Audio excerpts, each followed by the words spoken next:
Bisa 5 jus bu setiap hari Pak. Pagi-pagi jus melon, siang jus baik. Yang kedua, yang menjadikan kita umat yang beruntung dan terbaik, banyak Allah berikan keutamaan pada kita. Contohnya sholat. Sholat kita hanya 5 kali sehari semalam ya, tapi dicatat di Lauhul Mahfuznya 50 kali. Karena ketika peristiwa Allah Isra Mi'raj, Allah mewajibkan ibadah sholat pada Rasulullah SAW, Allah menyatakan pada akhirnya, memang sejak awal Allah memang menetapkan demikian, bukan berarti berubah-ubah dari 50 menjadi 20, 20 menjadi 10, 10 menjadi 5, bukan berarti tidak ada ketegasan, bukan. Itu sengaja untuk menunjukkan betapa Allah memuliakan umat ini.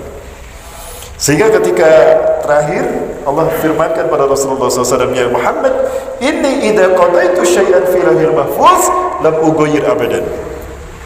Wahai Muhammad, jika aku sudah menetapkan satu ketetapan di Lauhul Mahfuz, aku tidak akan merubah selamanya. Innalaka fil khamsati khamsin, sesungguhnya bagimu di dalam 5 waktu sholat itu adalah 50 kali dicatatnya. Subhanallah, walaupun cuma 5 kali kita lakukan, di Lauhul Mahfuz dicatat 50 kali. Apalagi Bapak Ibu Allah, saum juga sama. Ada satu hadis mengatakan begini, Rasulullah SAW bersabda terkait dengan keutamaan saum Ramadan dan saum Syawal.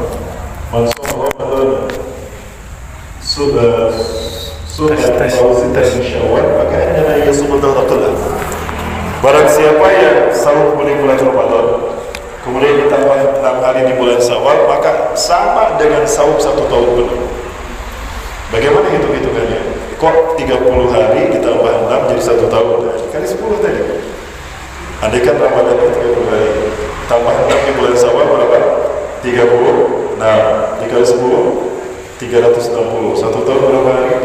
360. Subhanallah.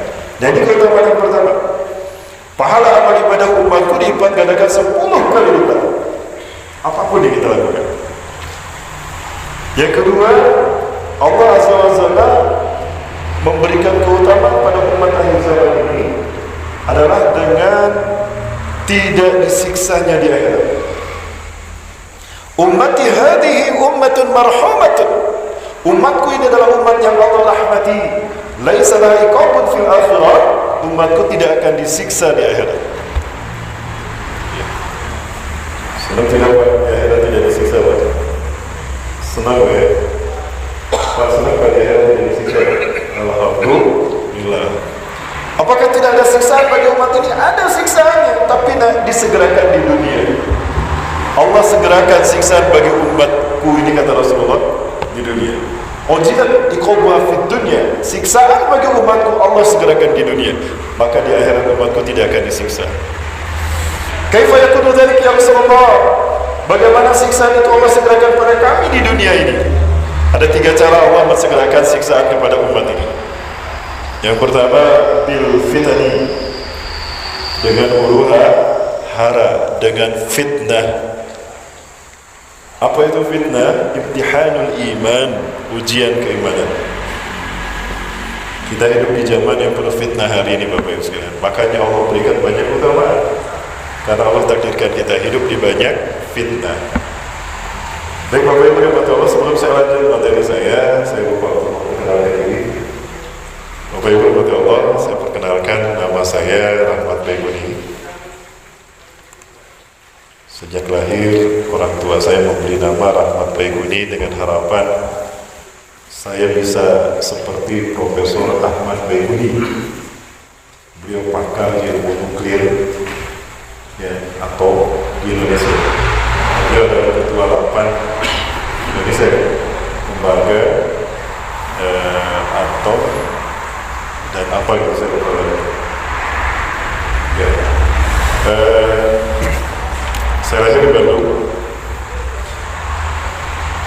pada tanggal 25 Februari 1976 dari seorang ibu orang Sunda asli, ayah keturunan dari Minang sebetulnya.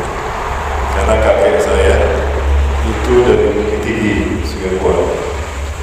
Cuma saya sedih Pak, ketika saya ke Bukit Tinggi, Sungai Buaran, saya perlu disebut orang Minang karena ibu saya orang Sunda, sementara di Minang ini garis keturunan katanya dari ibu, betul. Giliran saya ke Bandung, di Bandung Sunda garis keturunan dari Jawa ayah keturunan Minang. Jadi sama Minang tidak diakui, sama Sunda tidak diakui. Ini pada pelajar mau mengakui. Ada yang bilang, kalau bisa jadi orang Minang, kalau mau nikah sama orang Minang, kebetulan saya punya istri. Saya baru Iswan. Kalau satu kan baru Iswan, 2 istri, nah 3 baru istri. Betul Pak? Bahasa Inggrisnya kan gitu. Betul Bu? Ya. Tapi saya bangga memiliki darah Sumatera, memiliki darah Minang apalagi. Karena memang Sumatera Minang ini juga merupakan wilayah atau daerah yang sebetulnya sudah terkenal sejak zaman dulu. Banyak melahirkan para ulama, para pejuang kemerdekaan. Betul Bu? Apalagi memang Sumatera ini merupakan nama pemberian dari pahlawan Islam dulu, pejuang-pejuang Islam.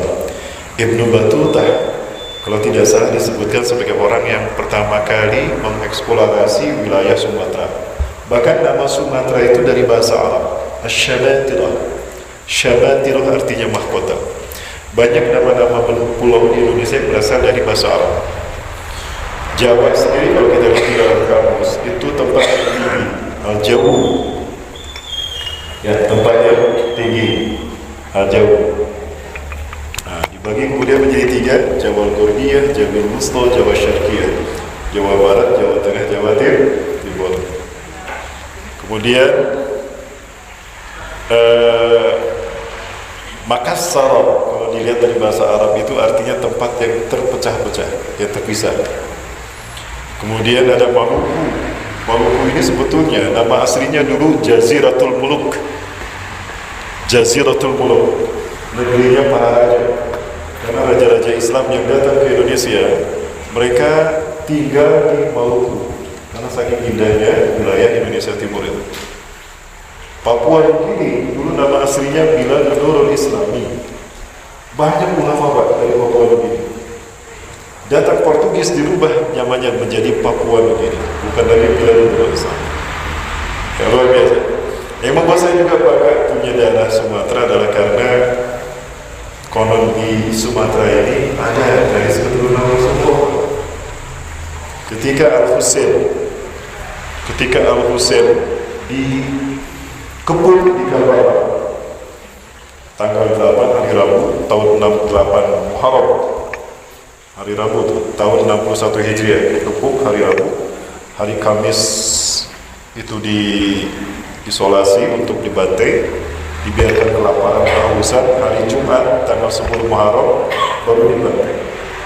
Sebelum Al-Husain syahid dibantai, beliau sempat berpesan kepada pasukannya, tolong selamatkan anakku ini ke tempat yang tidak terjangkau oleh dinasti Umayyah. Betul, cicit Rasulullah ini diselamatkan. Ada yang tahu dibawa kemana Pak? Dibawa ke Barus. Pernah mendengar nama Barus? Barus di Tapanuli, Sumatera Utara. Ya, di Tapanuli, Sumatera Utara. Barus berarti di Indonesia ini ada keturunan Rasulullah SAW. Bahkan Sa'ad bin Abi Waqqas pernah tinggal di Barus. Sahabat-sahabat besar tinggal di Tapanuli, di Sumatera Utara. Ya. Kemudian ternyata Barus itu sudah terkenal sejak zaman Fir'aun. Kalau kita menyebut Barus identik dengan apa Pak? Kapur Barus. Ternyata kapur Barus ini memang yang dihasilkan oleh Barus. Kenapa disebut Barus? Karena cuma di Barus didapatkan yang terbaik. Itu diekspor ke Mesir. Fir'aun di zaman Nabi Musa itu suka membeli kapur Barus dari Indonesia. Jadi Barus ini Nusantara sudah terkenal sejak zaman Fir'aun. Maka tidak salah.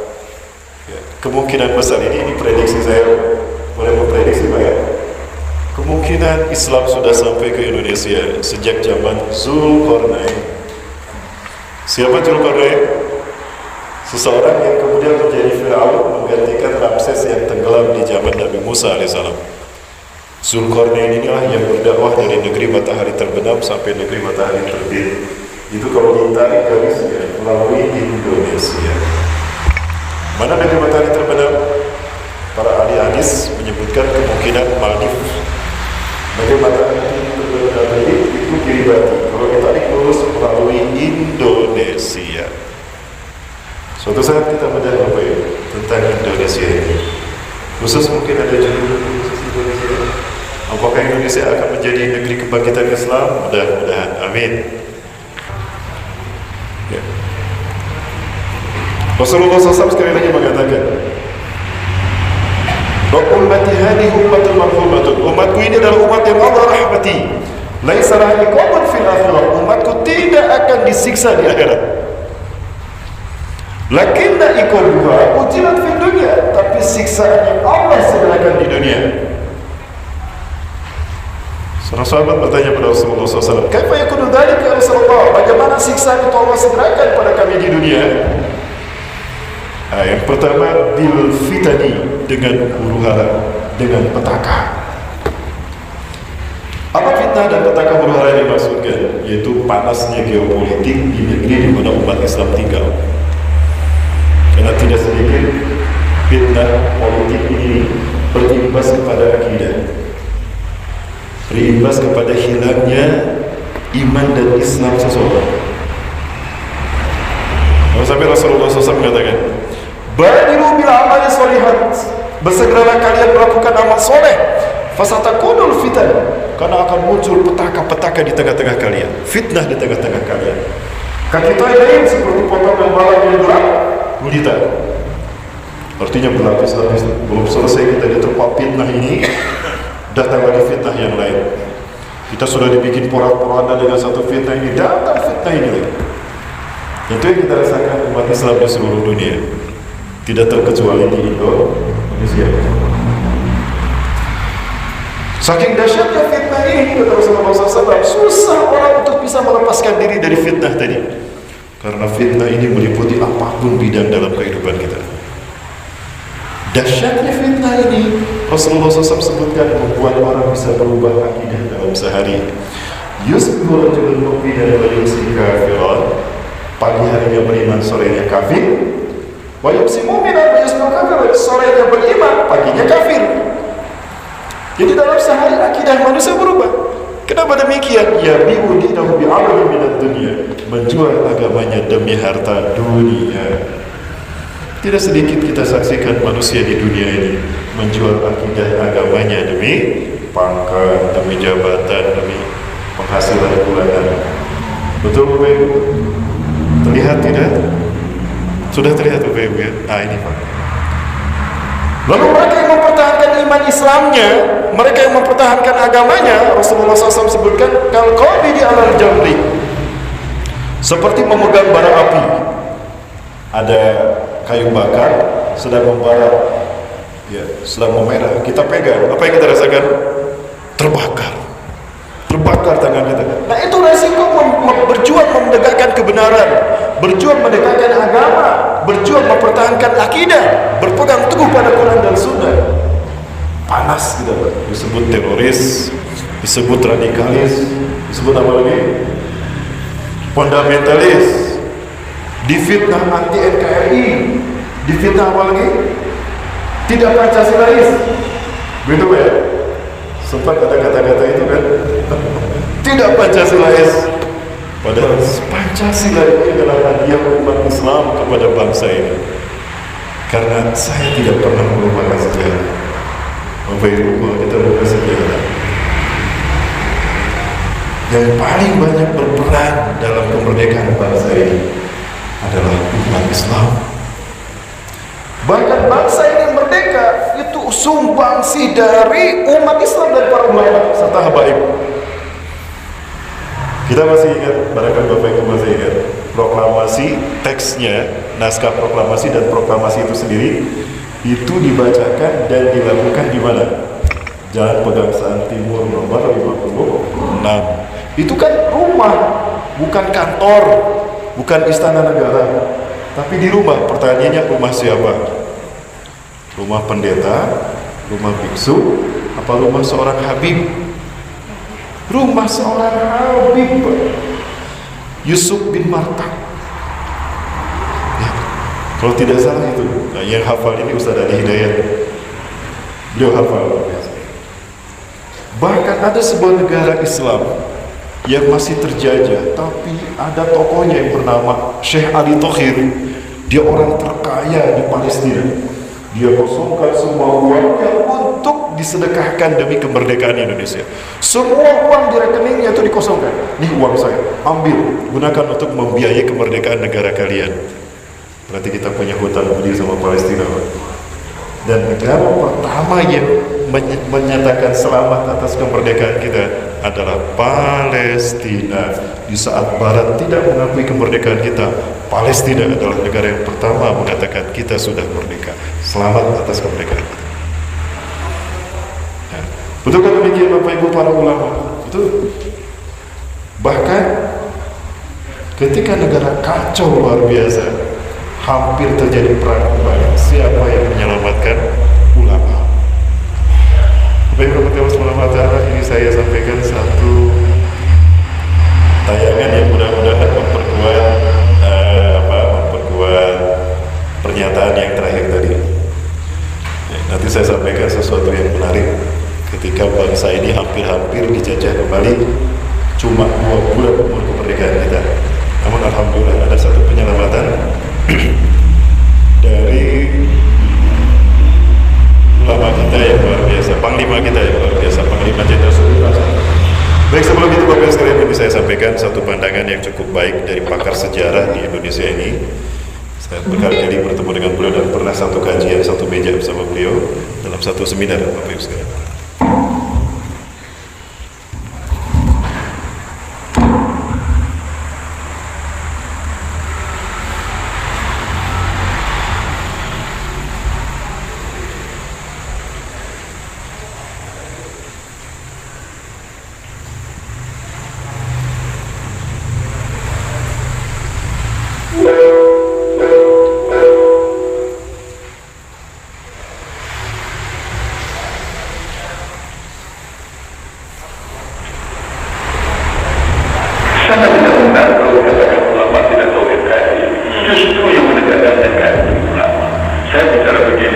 karena tahu sejarahnya. Baca yang dinamakan dulu perang Hongkong dalam wujud Belanda. Kalau perang terjadi, maka ulama dan tokoh-tokoh religi agama itu semua dari tempat naungan. Tapi bila perang sudah selesai, karena Rasul mengatakan, maka semua orang meninggalkan orang-orang yang pernah membuat kita berani dengan kekacauan perangan yang uncertain time. Ada waktu yang tidak bisa dipastikan kapan berhenti. Dalam keadaan yang ketenangan itu, pikiran baik jenderal sekalipun dia bisa mendekat ulama. Tapi kalau sudah proklamasi diperboleh menjadi NKRI, maka ulama harus ditangkap dan dipenjarakan. Masya Allah, ini kekeliruan bangsa dalam sejarah tidak usah diulang. Mari kita kembali untuk menghormati ulama. Mari kita kembali.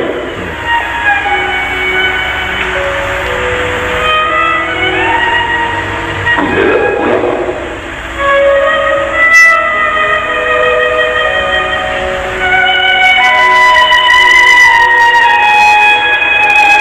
Yang benar-benar kita merdeka. Kita tidak bisa merdeka seperti hari ini kecuali maaf karya daripada ulama terdahulu. Ya, itu tadi pernyataan pakar sejarah, guru besar sejarah di Indonesia, Profesor Ahmad Mansur sudah juga sekalian dia menyampaikan tentang peran besar ulama dalam umat Islam dalam pemerintahan bangsa. Saya masih ingat sekalian ketika dulu belajar sejarah sama beliau, kita merdeka 17 Agustus 1945. 2 bulan berikutnya Inggris datang bersama Belanda hendak menukar tawanan perang. Di malam menyimpang sejarah. Nah, hari ini ulama sedang ditekan. Ini hanya sekedar mengingatkan saja kepada barangkali yang di atas ada yang lupa atau saudara-saudara kita yang lupa. 2 bulan setelah kemerdekaan kita, bulan Oktober, itu Inggris datang dengan pasukan yang sangat besar, dengan alat-alat perang, dengan persenjataan perang yang banyak, maka armada perang yang banyak. Maka Presiden Soekarno dan Wakil Presiden saat itu Muhammad Hatta galau. Ini apa ini? Bukankah perjanjian untuk menukar tawanan perang? Kok bawa pasukan banyak, bawa alat perang yang banyak, banyak armada yang hanya dibawa oleh mereka? Sampai-sampai Presiden kita berpikir, andaikan saat itu terjadi perang agresi, dijamin, dipastikan kemerdekaan kita hanya 2 bulan saja. Maka kemudian yang dilakukan oleh beliau, dipanggil Jenderal Sudirman, Panglima TNI saat itu. Menurut Anda, apa yang harus kita lakukan? Nah, Panglima TNI cerdas luar biasa. Memang orang yang soleh, kelihatan kesolehannya memimpin, bagaimana beliau bertindak. Keimanannya menjadi cermin bagaimana beliau memutuskan sesuatu. Panglima TNI mengatakan, tolong kirimkan satu utusan, temui ulama di negara ini. Syekh Hasyim Asy'ari, Haji Hasyim Asy'ari, pendiri Nahdlatul Ulama Indonesia. Tanyakan pada beliau tentang 3 hal. Agak berat saya menyampaikan Pak, tapi ini sejarah. Boleh saya sampaikan Pak? Boleh ya? Boleh saya sampaikan Bu? Aman? Ibu bukan intel? Boleh saya sampaikan? Tolong tanyakan 3 hal kepada para ulama. Temui Syekh Hasyim Asy'ari, tanyakan pada mereka. Yang pertama, apakah perang melawan Belanda dan Inggris saat itu membela NKRI bisa disebut jihad fisabilillah? Mengingat Indonesia bukan negara Islam. Indonesia berdasarkan undang-undang dan Pancasila, Undang-Undang 45 dan Pancasila. Yang kedua, yang berperang melawan Belanda dan Inggris saat itu membela keutuhan dan kemerdekaan NKRI, bisakah disebut syahid di jalan Allah? Yang keempat, menurut Panglima TNI Jenderal Sudirman, Belanda dan Inggris bisa datang kembali ke tanah air kita karena banyak pengkhianat di negara ini. Bolehkah mereka dihukum mati? Maka apa jawaban dari Presiden Soekarno saat itu? Baik, saya kirimkan utusan pada ulama tadi. Dikirimkanlah utusan bertemu dengan Kiai Haji Hashim Asy'ari rahimahullah. Kiai Haji Hashim Asy'ari tidak memutuskan begitu saja. Beliau kumpulkan para ulama se-Jawa, Madura, dikumpulkan. Jawa Barat, Jawa Tengah, Jawa Timur, dan Madura dikumpulkan semua. Berkumpul dalam waktu singkat, bahkan dari tanah Melayu juga ada, dari tanah Minang juga ada. Dikumpulkan, diambil pendapat masing-masing. Beberapa, kalau tidak salah 2-3 hari. Kenapa yang terjadi? Berikutnya keluarlah sebuah putusan yang kemudian dikenal dengan Resolusi Jihad NU. Pernah dengar? Resolusi Jihad NU. 1. Orang membela NKRI, menyelamatkan NKRI dari penjajah Belanda dan Inggris adalah jihad fisabilillah. Mereka yang gugur dalam perang ini syahid di jalan Allah. Para pengkhianat yang membuat Inggris dan Belanda datang kembali ke Indonesia wajib dihukum mati. Itu keputusannya Bapak Ibu, yang kemudian membangkitkan semangat para pejuang tanah air kita, terutama para ulama dan para santri. Salah satunya perjuangan 10 November. Karena pada saat itu sebetulnya berdamai, namun ada kontak senjata di Jembatan Merah, membuat perdamaian itu menjadi perang. Dan ketahuilah memang niat Inggris dan Belanda mengagresi Indonesia. Perang berlanjut sampai tanggal 10 November. Umat Islam alhamdulillah di bawah pimpinan para ulama tadi dan Utomo yang kita kenal sempat ceramah di RRI ya. Beliau menyampaikan takbir sampai beliau berkata, andai kan tidak ada kalimat takbir, saya tidak tahu harus dengan cara apa saya membangkitkan semangat penduduk Indonesia. Ini menunjukkan perang ulama dan umat Islam bangsa dan negara. Tapi apa yang terjadi hari ini? Inilah yang terjadi. Inilah fitnah, ujian bagi para ulama dan umat Islam. Manakala ujian ini tetap kita hadapi tanpa mengorbankan iman dan Islam kita, maka insya Allah sakitnya kita misalnya disiksa, di penjara, bahkan sampai kehilangan nyawa, maka itu adalah siksaan yang Allah segerakan di dunia. Di akhirat kita tidak akan disiksa, tidak menikmati pahala kebaikan. Yang kedua, bagaimana Allah mensegerakan azab bagi umat ini sehingga di akhirat tidak disiksa? Bizalazil, dengan bencana alam.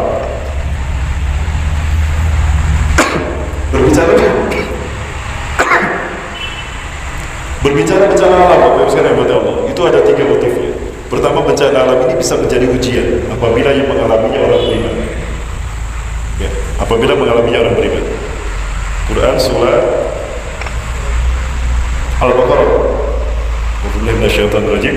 Wa la nabluwannakum bi syai'in min al-khawfi wal-ju'i wa naqsin min al-amwali wal-anfusi was-samarat wa basyyiris sabirin.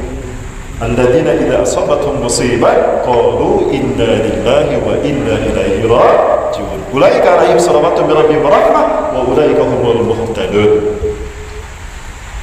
Bagi orang yang seperti ini, bagi orang beriman, musibah itu adalah ujian keimanan. Manakala dia gugur dalam musibah tadi, meninggal dunia tanpa kehilangan iman dan Islam, dan ada dalam keadaan bertauhid, betapapun imannya sedikit, dia tidak akan disiksa di akhirat. Dalam arti tidak akan masuk neraka. Dihisab, tapi tidak dimasukkan ke dalam neraka. Karena siksaannya sudah disegerakan di dunia dengan bencana alam. Ya. Apa saja bencana alam yang terjadi di negara kita, Bapak Ibu? Banjir, apalagi Pak? Tsunami, gempa, longsor, apalagi? Naik pesawat jatuh di darat, gempa di laut, tsunami. Aneh Bapak Ibu. Bapak Ibu yang berkata apa? Bencana itu ada rumusnya Bapak Ibu. Bapak Ibu yang berkata Allah. Saya bertanya pada Bapak Ibu, mana yang disebut negara yang paling besar antara Brunei dengan Indonesia? Besar mana Indonesia dengan Brunei? Indonesia. Kaya mana Indonesia dengan Brunei? Kaya Indonesia, Pak, kaya Indonesia. Kita punya 7 kekayaan alam yang tidak dimiliki sekaligus oleh negara lain, termasuk Brunei. Brunei itu kecil dibandingkan dengan Kalimantan. Masih luas Kalimantan ketimbang Brunei. Kaya Kalimantan, Brunei tidak ada artinya. Tapi saya tanya Bapak Ibu, sejahtera mana Brunei dengan kita? Sejahtera Brunei. Bapak Ibu, 3 dekade terakhir di bawah kepemimpinan Hasan al-Bolkiah, Brunei tercatat negara yang semua rakyatnya muzaki, tidak ada mustahik zakat. Gak ada orang yang menerima zakat di Brunei 3 dekade terakhir dari kepemimpinan Hasan al-Bolkiah. Lalu zakatnya dikemanakan? Indonesiakan. Padahal kita kaya raya. Bapak Ibu yang hadir di sini tolong angkat tangan yang pernah mendengar Brunei diberitakan terkena bencana alam sekali saja.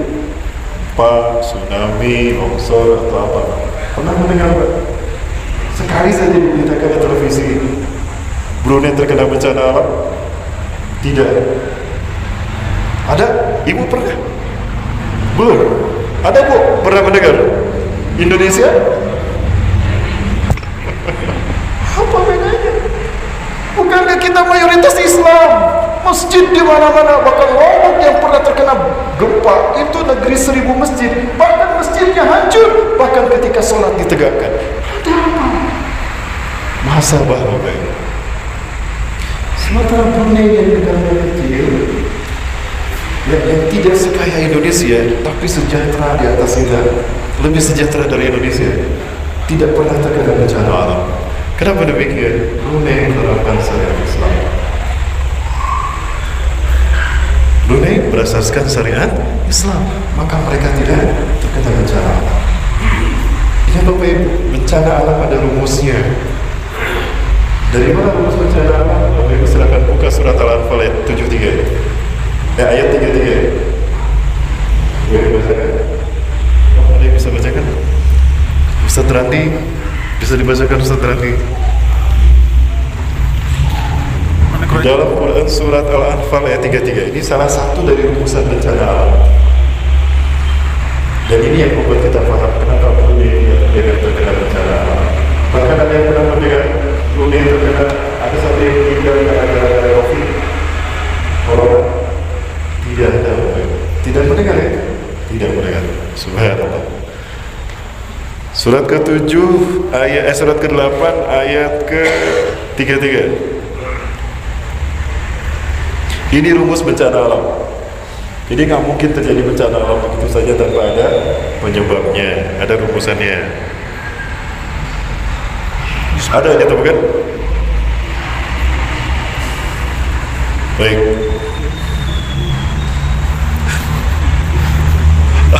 Baik, ini ada.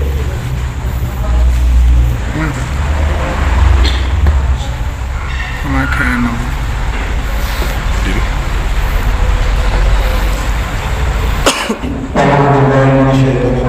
Bismillahirrahmanirrahim. Wa ma kana Allahu liyu'adzibahum wa anta fihim wa ma kana Allahu mu'adzibahum wa hum yastaghfirun. Terjemahnya boleh. Tetapi Allah tidak akan menghukum mereka selama engkau Muhammad berada di antara mereka, dan tidaklah pula Allah akan menghukum mereka sedangkan mereka masih memohon ampunan. Al-ayat. Subhanallah. Bapak Ibu boleh saya berdiri Pak? Maaf saya berdiri Pak. Boleh Pak? Kebetulan saya dulu dari Sumatera Utara, saya ke Jakarta dulu. Di Cengkareng saya dulu, saya transit jam 9, jam 8 pagi datang ke Cengkareng, jam 2 terus ini saya bertemu malam sekalian kita saudara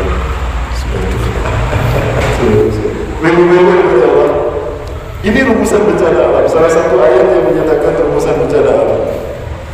Menarik bagi sekali bagi Allah. Coba kita lihat ayatnya. Waktu bila syaitan rajim. Wa makana Allahu liyu'adzibahum wa anta fihim. Dan sekali-kali tidaklah Allah akan menyiksa mereka sementara engkau Muhammad ada di tengah-tengah mereka. Kalau Rasulullah SAW masih berdakwah melaksanakan kebaikan, mencegah kemungkaran, beribadah hanya kepada Allah, tak mungkin ada azab. Ya, Allah menyatakan demikian. Ya. Namun ayat ini kalau dilihat dari redaksinya, bukan semata-mata fisik Rasulullah yang maksudkan. Kalau penekanannya pada fisik, ayat ini sudah tidak berlaku hari ini karena Rasulullah secara fisik sudah tidak ada. Jadi maksud dari ayat ini kalau kita pahami sekarang adalah tidak mungkin Allah menyiksa satu kaum, mungkin tidak mungkin Allah mengazab satu kaum jika mereka masih menghidupkan sunnah Rasulullah SAW. Betul? Karena hakikat Allah mengutus Rasulullah untuk diikuti sunnahnya. Sepakat Bapak Ibu? Jadi selama umat masih mengikuti Quran dan Sunnah, tidak mungkin Allah mengazab mereka. Yang kedua, wa ma kana Allahu mu'adzibahum wa hum yastaghfirun. Dan tidak mungkin Allah menyiksa satu kaum, satu negara, satu negeri jika mereka istighfar kepada Allah, sadar dengan perbuatan dosanya, sadar dengan maksiat yang dilakukannya, lalu dia minta ampun kepada Allah. Gak mungkin Allah menyiksa satu kaum yang istighfar, sadar dari dosa-dosanya. Pertanyaan saya, kapan seseorang beristighfar?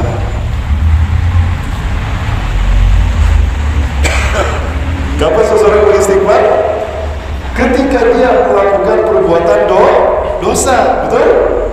Orang istighfar karena telah berbuat dosa, berbuat salah. Ada orang beristighfar setelah berbuat baik? Ada tidak orang berbuat dosa setelah beramal soleh? Astagfirullahaladzim, ya Allah, ampuni saya, ya Allah, saya tadi telah sedekah, ya Allah, ampuni saya tadi sudah baca Quran. Kan gak ada. Bapak Ibu yang bertahu, itulah tipu daya iblis.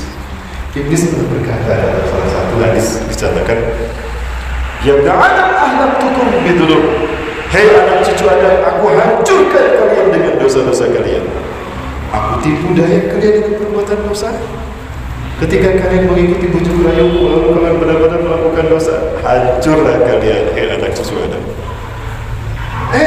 Sudah capek-capek digoda dengan dosa, kalian pun melakukan dosa tadi. Istighfar kalian kepada Allah, hancur deh tipu dayaku, kata setan. Wa ahlamtumuni bil istighfar, dan kalian hancurkan tipu dayaku dengan istighfar. Pertanyaan berikutnya, apakah setan berhenti menggoda kita setelah kita beristighfar? Tidak. Setan cerdas, Bapak Ibu. Kerjaannya cuma memang menggoda, menyesatkan kita. Setan berpikir manusia beristighfar setelah berbuat dosa, dan gak akan ada orang beristighfar setelah berbuat kebaikan. Jadi ide tuh. Kalau begitu, aku akan membungkus kebatilan, keburukan dengan kebaikan, maka kalian tidak akan beristighfar selamanya. Hari ini kita saksikan orang berbuat dosa, berbuat salah, berbuat maksiat, tidak merasa berdosa, bahkan justru merasa benar. Justru yang benar yang salah dianggap orang yang berdosa. Itu benar. Nah, jika satu bangsa tidak sadar dengan keburukannya, bahkan bangga dengan keburukannya, di saat itu Allah akan menyiksa bangsa tadi. Baik, yang ketiga, Bapak sekalian rahmati Allah, keutamaan yang Allah berikan pada umat ini sehingga Allah tidak menyiksanya di akhirat tapi di dunia. Siksa yang Allah segerakan di dunia adalah dengan wabil qatli, dengan korban yang membantai. Apa pembantai yang maksud? Contohnya, saya tidak bicara yang kemarin di kilometer 50 ya, Sudah beritanya masih kentayangan, kita tidak bahas itu. Tapi coba lihat sebuah negara, sebuah negeri yang dulu dijanjikan oleh Rasulullah akan menjadi besar kebangkitan Islam, menjadi Syam. Sampai hari ini, sejak negeri Islam ini dijajah oleh Inggris, Bapak Ibu yang dirahmati Allah, Syam adalah negeri dimana dilahirkan 1.500 Nabi dan Rasulullah dari Bani Israel. Dan negeri ini adalah negeri yang dinaungi oleh malaikat. Suatu hari Rasulullah SAW bersabda begini, satakunu jundun fi Syam, satakunu jundun fil Iraq, wa satakunu jundun fi Yaman. Akan ada mobilisasi pasukan perang di Syam, di Irak dan di Yaman. Terus sahabat bertanya, ya Rasulullah, in wajada dzalika, jika kami menyaksikan ternyata di 3 negeri itu ada organisasi perang, terjadi perang, mana yang harus kami pilih? Dengan pasukan mana yang kami harus bergabung? Ikhtar lana ya Rasulullah, pilihkan bergabung. Maka Rasulullah SAW menyatakan, fa'alaikum bisyam, hendaklah kau bergabung dengan pasukan Syam. Fa'innal malaikata basitatul ajnihatiha 'alaiha, karena para malaikat mengangkat sayapnya melindungi dan merahmati penduduk Syam. Syam adalah negeri yang menjadi titik kebangkitan Islam di akhir zaman. Apa yang dimaksud dengan Syam? Syam ketika dijajah oleh Inggris, di saat Turki Utsmani hancur oleh menjelang kehancuran Turki Utsmani, sekutu masuk. Di bawah kepemimpinan Inggris, Prancis, Soviet, bahkan Rusia juga ikut. Syam tadi mau dibagi 3 antara Inggris, Prancis, dan Soviet. Tapi pada Uni Soviet terjadi revolusi Bolshevik 1914, sehingga mundur Uni Soviet, maka yang maju 2, Inggris dan Prancis. Maka Syam dipecah menjadi 4 negara, Divide and Impera, pecah ulang lalu dikuasai. Palestina, Jordan dikuasai Inggris, Lebanon, Suriah dikuasai Prancis. Sejak saat itulah terjadi pembantaian terhadap umat Islam, baik Suriah, Palestina, terutama 2 tadi. Lebanon dan Jordan itu sudah menjadi antek under power Inggris dan Prancis, aman. Sementara Suriah dan Palestina selalu bergejolak dari jauh sampai hari ini. Ini salah satunya Bapak sekalian saya berikan kepada Bapak Ibu, gejolak berdarah, dan inilah Al-Quds. Cara Allah menghabiskan dosa umat akhir zaman ini adalah dengan dibantai oleh musuh-musuh mereka.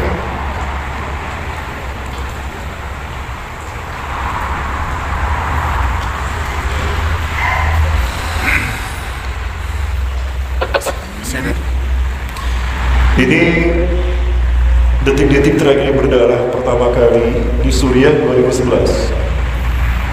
Diawali oleh protesnya rakyat Suriah yang mayoritas muslim. Bapak Ibu di Suriah, Ahlus Sunnah wal Jamaah atau muslim itu ada 90,5% umat Islam. Sementara 9,5% itu adalah Syiah Nusyairiyah yang didirikan oleh Muhammad bin Nusayr an-Numairi, seniornya Khomeini. Dia dicetak oleh Yahudi untuk menjadi seorang Syiah Rafidah di Najaf, Irak. 1916 membantu Prancis membantai para ulama dan umat Islam di Suriah. Dan hari itu 2011 rakyat Suriah protes atas kebijakan zalim dari rejim Bashar al-Assad. Anak-anak sekolah membuat grafiti di pinggir-pinggir jalan. Dan apa yang terjadi? Anak-anak ini diculik dan disiksa. Sebagian mereka dimutilasi. Dan ini detik-detik berdarah pertama kali di Suriah, di bumi Syam.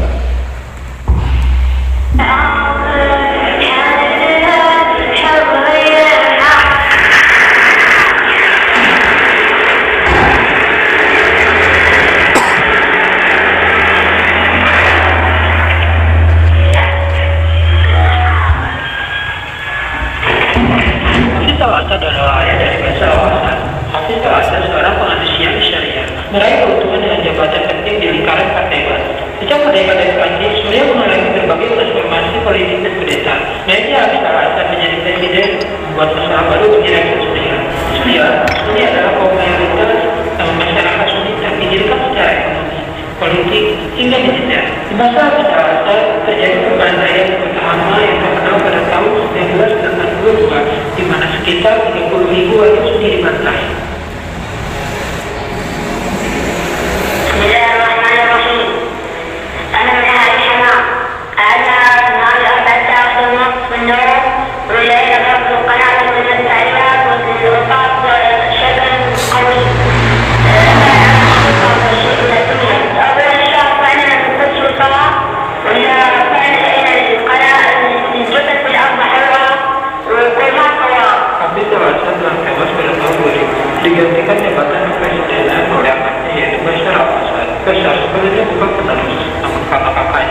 Beliau tewas pada 1994. Mau tak mau Bashar menjadi putra membakar. Dari itu Bashar sempat jadi harapan baik bagi rakyat Suriah karena ia lulusan Inggris dengan pikiran yang mungkin lebih terbuka. Bashar diharapkan mereformasi pendidikan Suriah, namun ternyata ia mewarisi penuh pinjaman ayahnya soal penumpang darah Rusia. Revolusi Suriah dimulai dari dalam ketika sekelompok anak sekolah diculik para peserta membuat coretan anti-Assad di masa Arab Spring. Warga dalam mulai berdemonstrasi dari menuntut kebebasan anak-anak yang diculik menjadi demi menolong rezim, tapi hal itu direspon kerugiannya mulai lebih terasa.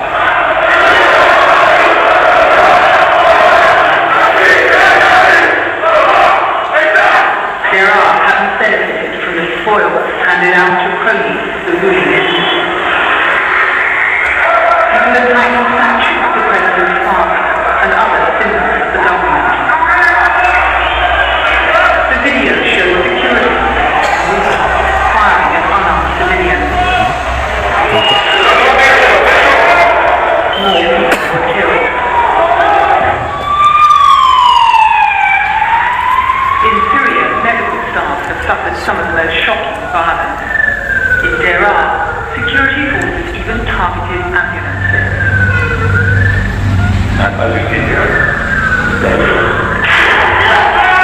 An accident filmed the road when security forces shot directly through the windscreen. This was hit twice. They killed her. They killed the person in the fire. Yes. And then That's right.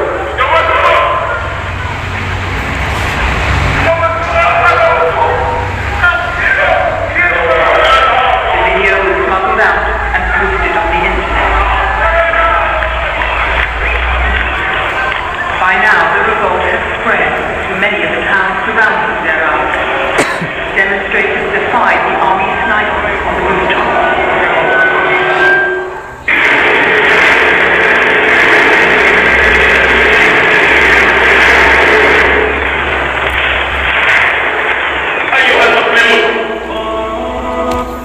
Ini berbicara adalah Dr. Muhammad bin Abdul Rahman Al-Arifi, seorang syekh dari Saudi Arabia. Ya. Beliau masih ada, usianya tidak begitu jauh dengan saya. إنما رأيناه يوم الله بل ما نراه خلال 3 سنوات من وقت النظام السوري أمر والله لا يحتمل لسان أن يتكلم به ولا تطيق عين أن تنظر إليه فتاة ترمى في وسط الطريق وتعرى من ملابسها وهي مسلمة عزيزة متعجبة ثم يتعاقب 100 باغ على اغتصابها والناس مختبئون وراء الجدران كل من طرق أحد ومن طرق أحد قلب وسؤالها قلب وقلب حتى جعل الرجل يذكر جهنم الرجل وهم يملكون منكر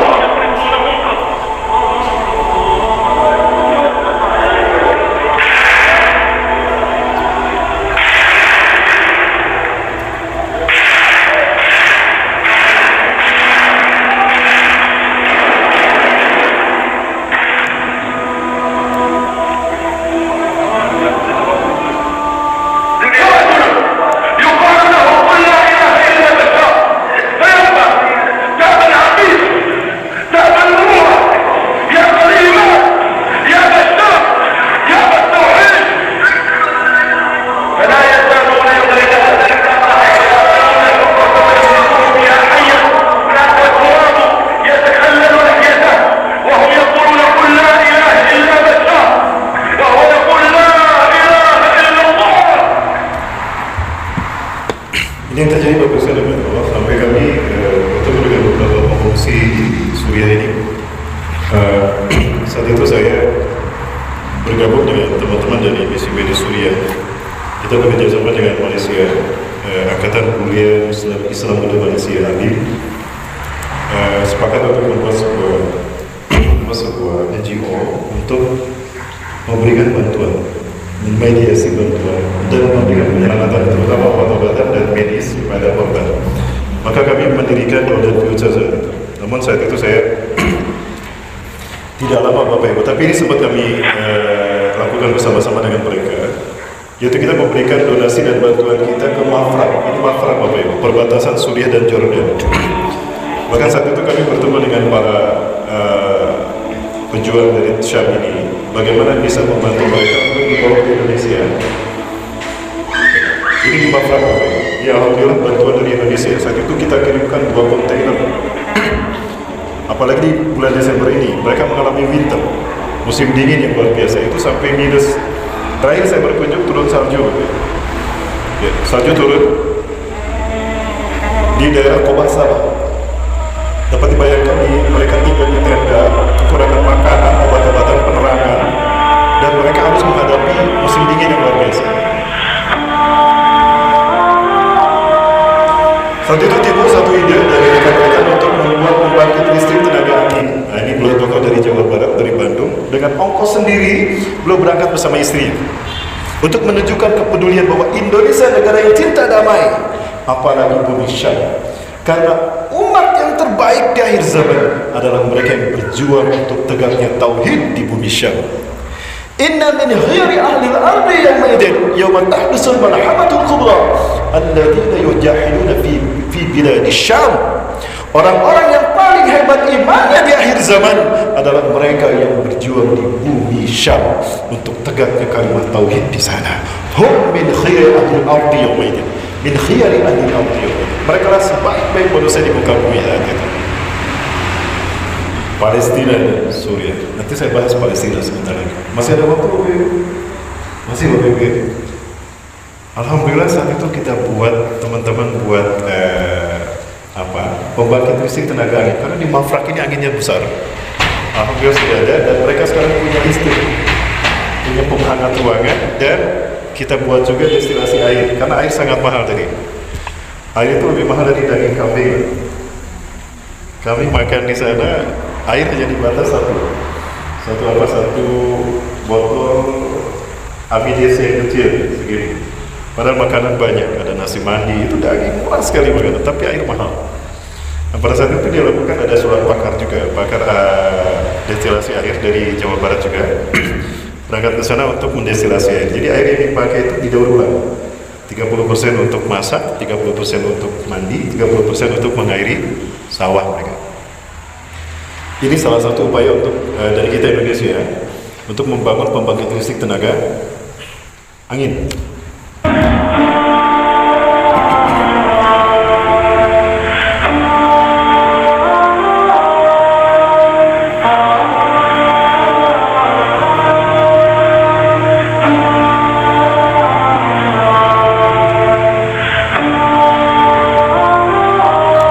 Mereka sudah punya listrik dan sudah punya pemanas logam. Ya. Namun saya sudah tidak ingin ikut dalam future ini karena memang tugas kita harus berbeda besar. Dan alhamdulillah dari rekan-rekan sahabat Al-Tahzan peduli yang berkantor di Pekanbaru, tapi insya Allah yayasan ini sudah mengindonesia. Kami sepakat untuk melakukan sebuah upaya melakukan misi sosial kemanusiaan, apalagi bulan Desember ini Bapak Ibu. Ini sangat mendesak sekali. Bapak Ibu bisa bayangkan di pengungsian, mereka dihantui oleh perang dan dentuman senjata, dan mereka juga dihantui oleh musim dingin yang luar biasa. Ini kunjungan terakhir saya Bapak Ibu sekalian, bagaimana salju turun sampai minus 10 derajat Bapak Ibu. Itu di HP saya, bukan minus 10 derajat, 6 atau 7 lah saat itu ya Bapak Ibu. Ini saya perlihatkan pada Bapak Ibu sekalian.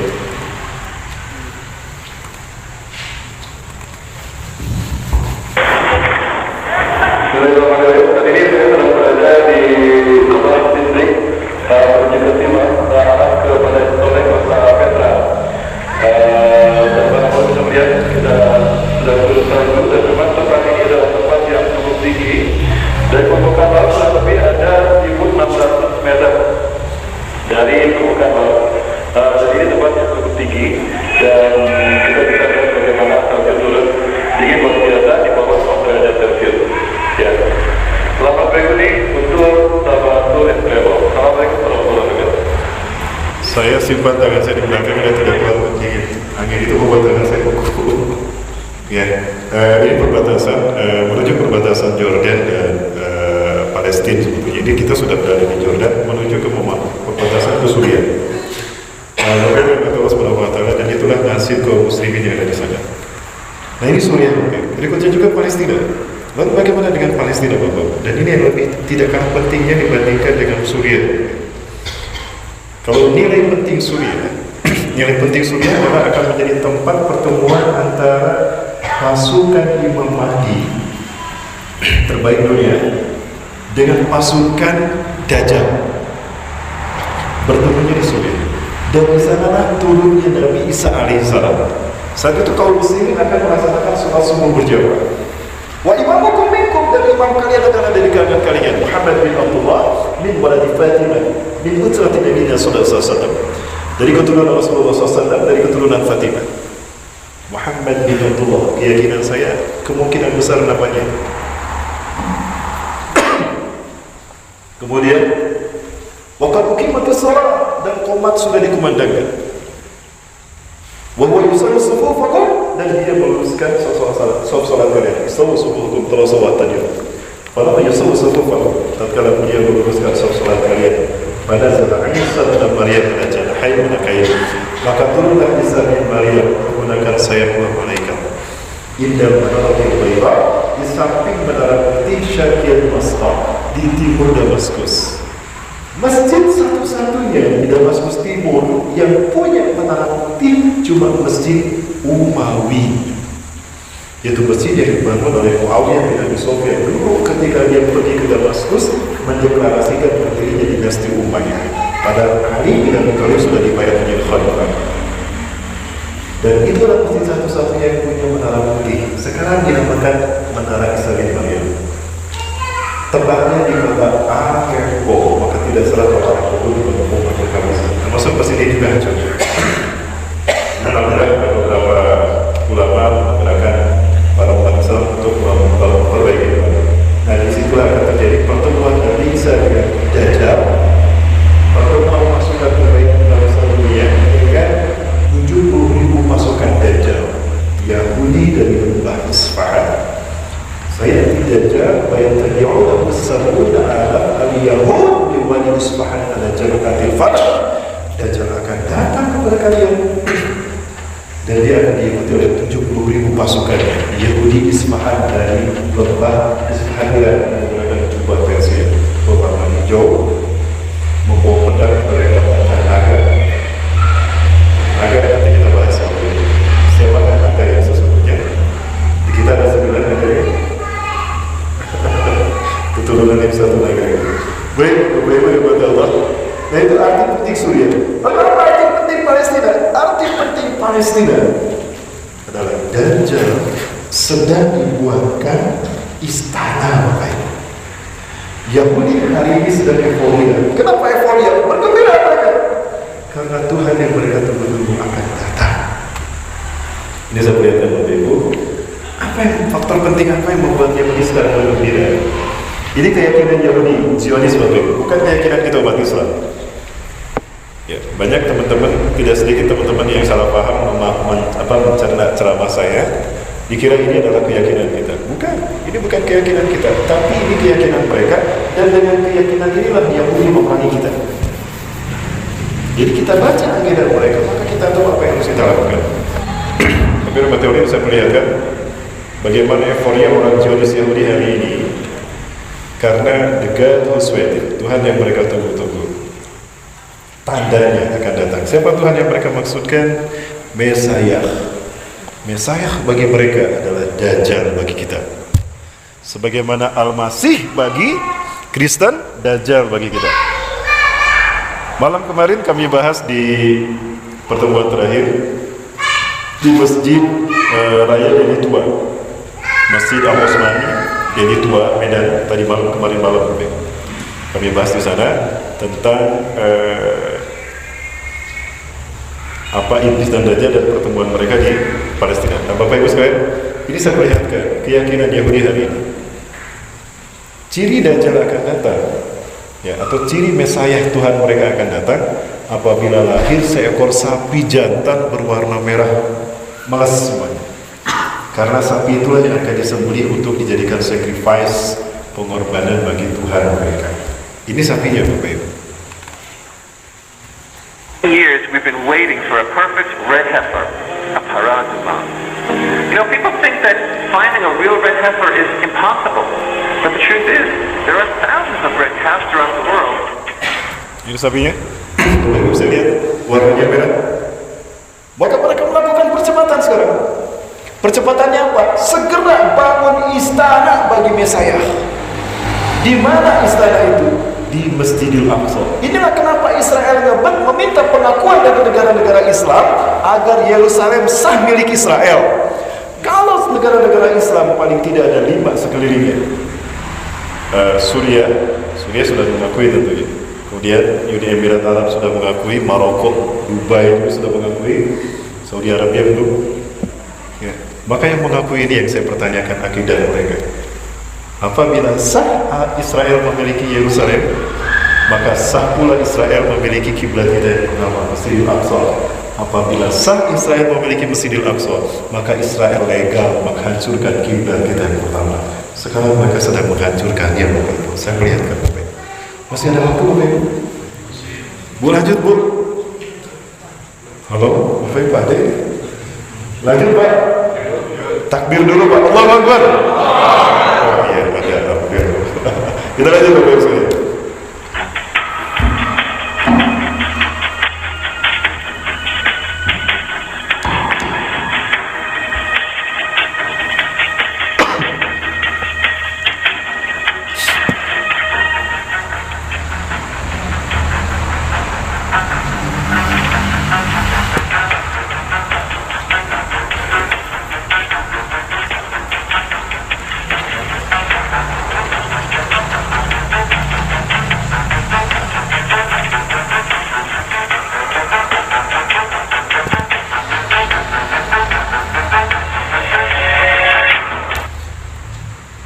Kita lihat Masjidil Aqsa. Kita jalan-jalan sedikit tentang Masjidil Aqsa. Bisa melihatkan. Ini adalah perjalanan kami ke Masjidil Aqsa tahun 2017. Setiap tahun kami berangkat. Ada kalanya 2 kali, ada kalanya 1 kali. Dan untuk tahun depan kami juga akan kembali bulan Maret kemarin kami baru pulang juga dari sana. Maka menyampaikan bantuan langsung dari Indonesia. Sekaligus melihat bagaimana kondisi kaum muslimin di sana. Kenapa kita harus sebut apa ini? Karena Rasulullah menyebutkan merah putih dalam hadis. Itu kan Rasulullah menyebutkan merah putih dalam hadis. Kita lihat nanti. Ini perjalanan kami menuju, ini kami sudah memasuki Old City. Old City itu adalah Baitul Maqdis. Disinilah negeri para nabi dan rasul dilahirkan dari Bani Israel 1.500 orang.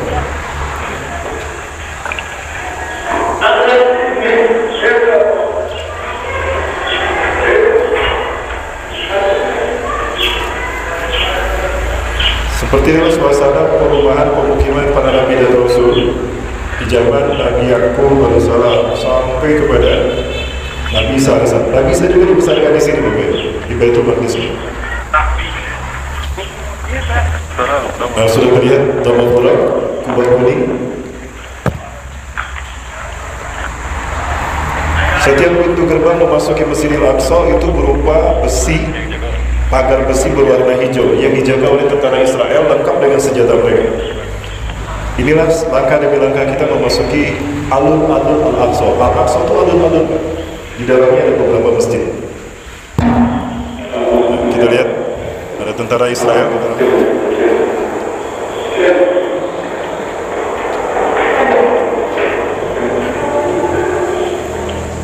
Saya menggunakan kamera, saya gantungkan di sini seolah-olah kameranya tidak nyala, maka sedang menyala. Alhamdulillah tidak dicurigai oleh mereka. Nah, kita sudah memasuki area Al-Aqsa.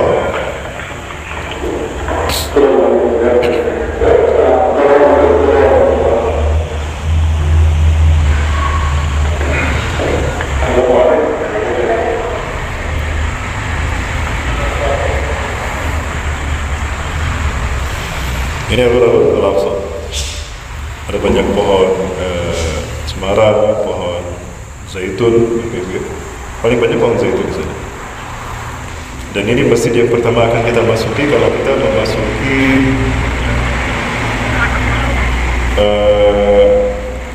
dari arah Babul Amr, Masjid Darul Afdal atau Masjid Qubatus Sahra. Disebut Dome of the Rock karena di dalam masjid inilah terdapat batu yang dinaiki Rasulullah naik ke Sidratul Muntaha ketika Isra Mi'raj. Atau juga disebut Qubatus Sahra karena berkubah kuning. Ini emas Bapak. Ini ada tulisan Al-Quran sepanjang lingkarannya surat Yasin, dan ini sepanjang lingkarannya surat Al-Isra. Beberapa ayat surat Al-Isra.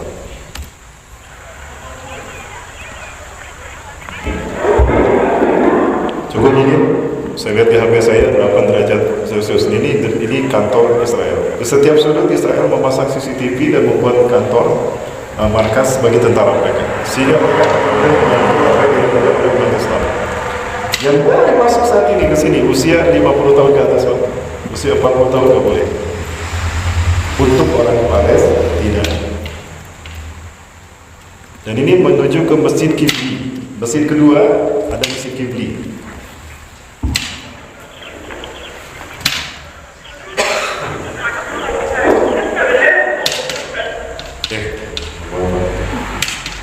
Cantik-cantik, Pak. Susah dicari yang jeleknya, Bu. Ustaz juga manusia, ya. Akhirnya perjalanan kita menuju Masjid Qibli. Dan ini Masjid Qibli disebut Masjid Qibli karena di masjid inilah di zaman Rasulullah para sahabat sholat pertama kali menghadap ke Ka'bah setelah turunnya Al-Baqarah 144, yaitu sholat asar. Nah, di samping Masjid Qibli ke arah sini, di bawah lantai ini, di bawahnya itu ada Masjid Marwani. Dan di bawah lantai itulah masjid di mana satu Rasulullah berdiri menjadi imam salat, mengimami 1.500 Nabi Bani Israel. Di masjid itulah Nabi yang disembelih, di samping Nabi Zakaria. Di masjid itulah terdapat mihrab Siti Maryam. Kalau saya melihatnya cukup banyak Bapak Ibu ya. Waktu kita cukup tidak. Ini jalan-jalan. Insya Allah Bapak Ibu yang mau ikut, kita akan kembali ke sana tanggal 3 Maret Insya Allah. Bapak Ibu mau ikut itu lebih bagus, menyampaikan bantuan langsung dengan tangan Bapak Ibu sekalian. Tapi tidak ke Gaza. Kami akan ke titik-titik yang saat ini rawan, yang nyaris terlupakan oleh umat Islam dunia. Satu, Al-Khalil, kedua, rumah sakit korban Israel sampai hari ini yang tidak bisa diselamatkan di Gaza, mereka dibawa ke Al-Quds. Nah, nanti ada beberapa rumah sakit kita akan kunjungi, bantuan kita berikan kepada mereka untuk biaya rumah sakit mereka. Selain dari program yang tadi, kemudian juga kita akan membantu pesantren para penghafal Quran, anak-anak yatim piatu Israel, Palestina yang dibantai Israel di Gaza di mana-mana. Nah, kita kuliahkan, sekolahkan di sana. Para masyayikh mereka menyekolahkannya di sana. Dan nanti kita kasih bantuan di sana. Bapak Ibu yang mau ikut silakan. Insya Allah jika tidak ada kendala 3 Maret 2021 kita akan berangkat masuk ke Jordan, kemudian Palestina, lalu ke Mesir. Jika dibukakan umrah dari Mesir, maka kita akan umrah Madinah dan Mekah. Bapak Ibu sekalian rahmati Allah, namun apa yang terjadi hari ini? Kiblat kita yang pertama ini sekarang dalam ancaman dihancurkan. Sebentar, ini saya perlihatkan dulu Masjid Marwani. Ini Masjid Marwani.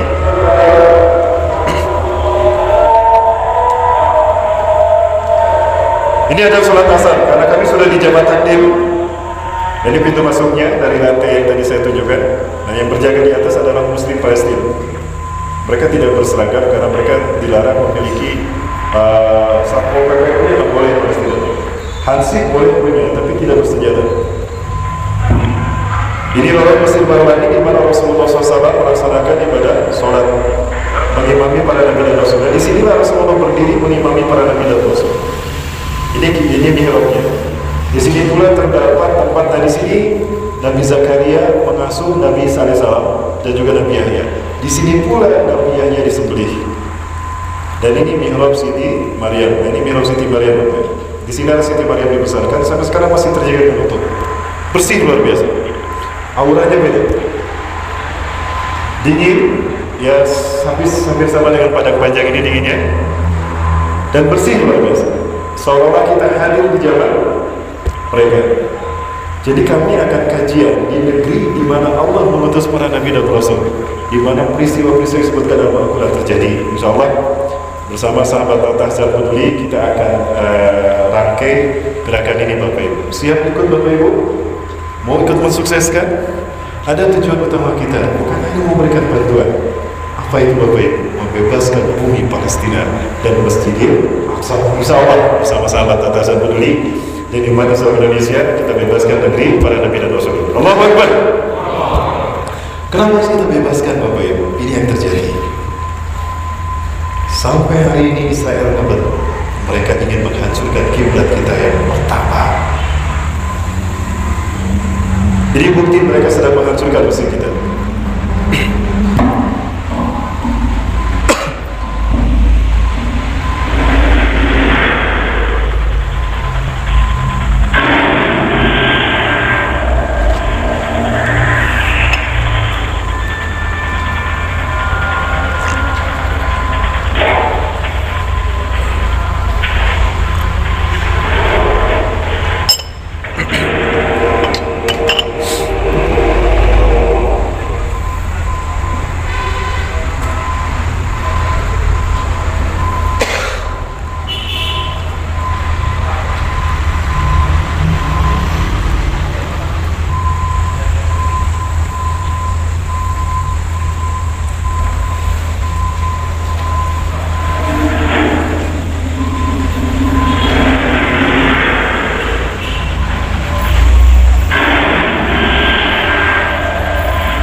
Tidak pula berarti 300 terowongan berdasarkan informasi dari Syekh bin Salah, pejuang Palestina sudah sepuh sekarang.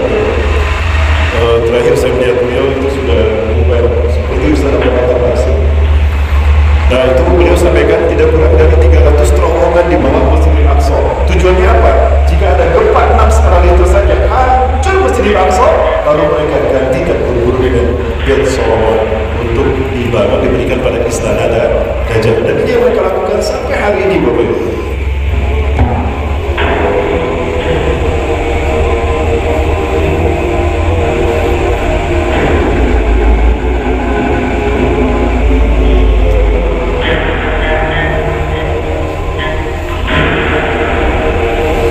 Jadi sampai setiap hari kami mendapatkan pemandangan seperti ini.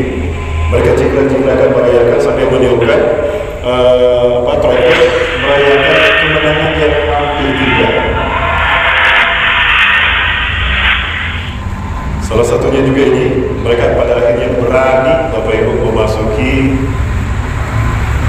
kiblat kita yang pertama ini. Sementara saya hanya terpaku saja terpana menyaksikan bagaimana mereka berani melakukan itu, yang tanpa bisa melakukan hal yang berarti Bapak Ibu.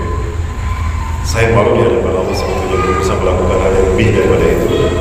Ya hari ini mereka Bapak sekalian sedang euforia sekali lagi menyambut raja yang mereka tunggu-tunggu, Tuhan yang mereka tunggu-tunggu. Siapa? Dajjal bagi kita.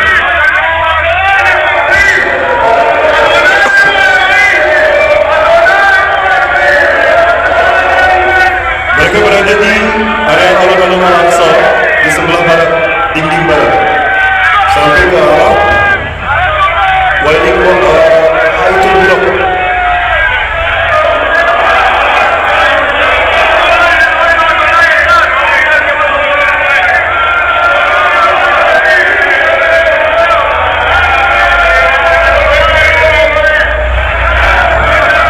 Sebenarnya ini dijaga, tidak boleh berkelangkaan karena tidak boleh ada jarak dekat antara mereka berdua. Jadi pemandangan yang bisa kita dapatkan saat kita berziarah ke Masjidil Aqsa.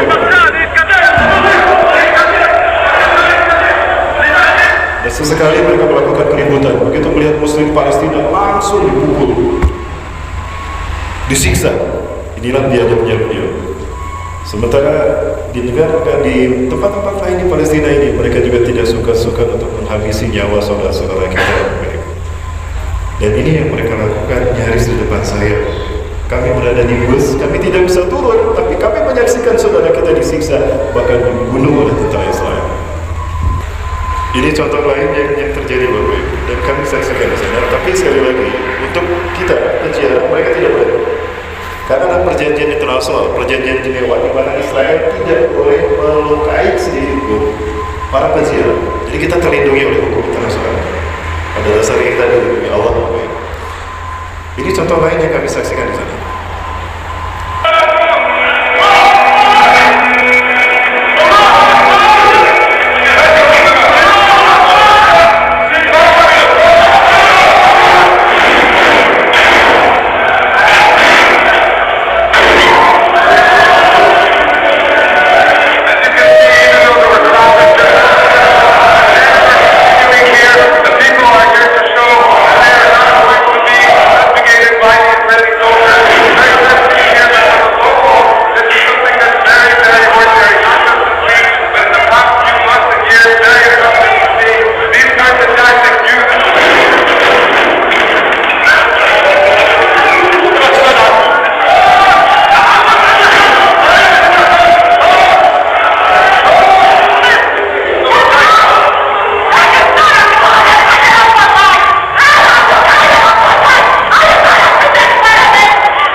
Itu yang terjadi Bapak sekalian.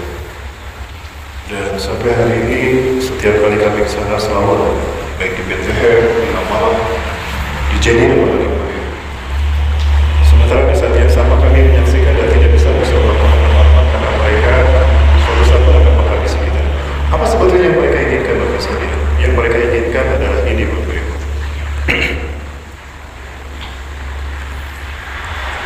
Mereka menginginkan habisnya umat Islam Palestina dan juga hancurnya kiblat kita yang pertama, untuk kemudian mereka dirikan istana raja mereka tersayang. Bapak Ibu, ini adalah kiblat kita yang pertama.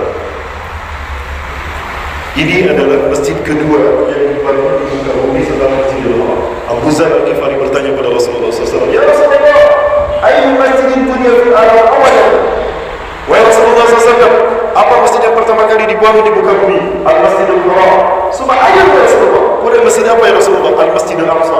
Kan baiklah berapa jarak keduanya? 40 tahun. Keutamaan sholat di Masjidil Aqsa ini adalah dari biasa. Saya hanya menyampaikan satu saja dari hadis Rasulullah SAW. Di saat kami di Wadi Yunus, itu sudah dikuasai Israel, sekarang sudah dicapai Israel. Tidak jauh dari Tel Aviv, itu ada Wadi Yunus. Kami mampir ke masjidnya Nabi Yunus AS. Perkampungan Nabi Yunus dibesarkan. Ada syekh di sana yang ngobrol dengan kami menjaga masjid Wadi Yunus ini.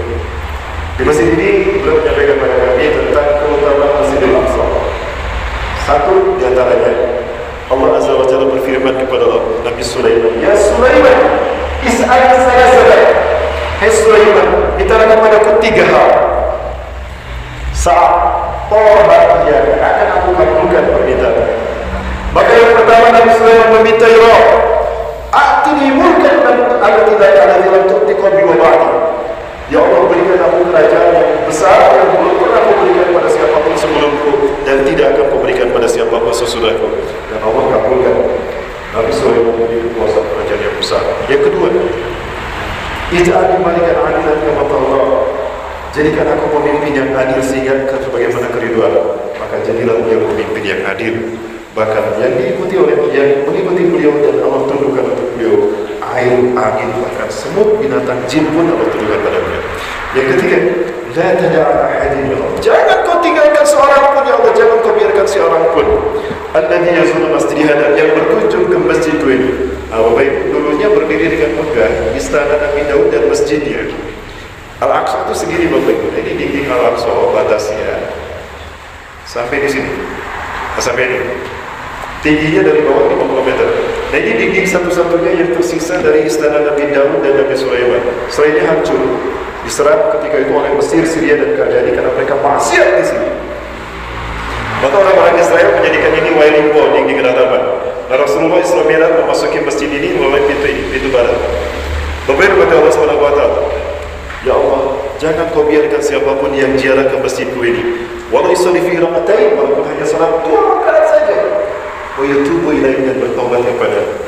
Illa an tahutta ankum khataya kullaha qabla an yakhruja min hadzal masjid." Melainkan kau ampuni semua dosa-dosanya sebelum dia keluar dari masjid ini. Bapak Ibu yang mata Allah, sholat kita 2 rakaat di masjid itu, menangis kita di hadapan Allah, bertobat kepada Allah, keluar dari masjid ini bersih tanpa dosa. Karena bukan hanya untuk sholat, untuk berkunjung ke sini taruhannya nyawa. Tapi alhamdulillah setiap kali berangkat rombongan kami tidak ada yang betapapun kami tempat. Saya sendiri sempat ditahan 2 jam di checkpoint saya jalan pikir. Tapi itu ujian bagi kita. Insya Allah Bapak Ibu yang mau ikut tanggal 3 nanti kita berangkat. Bapak Ibu yang paling mereka inginkan, mereka ingin menghancurkan ini. Tidak pun ada 300 terowongan di sini. Tujuannya apa? Apabila ada gempa skala 6 skala Richter hancur, mereka gantikan dengan istana Solomon, bel Solomon yang akan mereka peruntukkan bagi Mesayah bagi mereka, Dajjal bagi kita. Dan jika ini berdiri, malu kita. Kita malu kepada Allah. Karena ketika itu mereka kuasai, berarti iblis dan Dajjal sudah menguasai dunia dan menang atas kita. Baik Bapak Ibu yang Allah Subhanahu wa taala. Maka untuk mewujudkan inilah yang dilakukan oleh Israel terhadap kaum muslimin Palestina. Sementara itu dapat saya sampaikan. Ini insya Allah berikutnya akan disampaikan oleh Mas Antoni. Sekian atau informasi atau kita boleh diskusi dalam sebelum kita sekalian.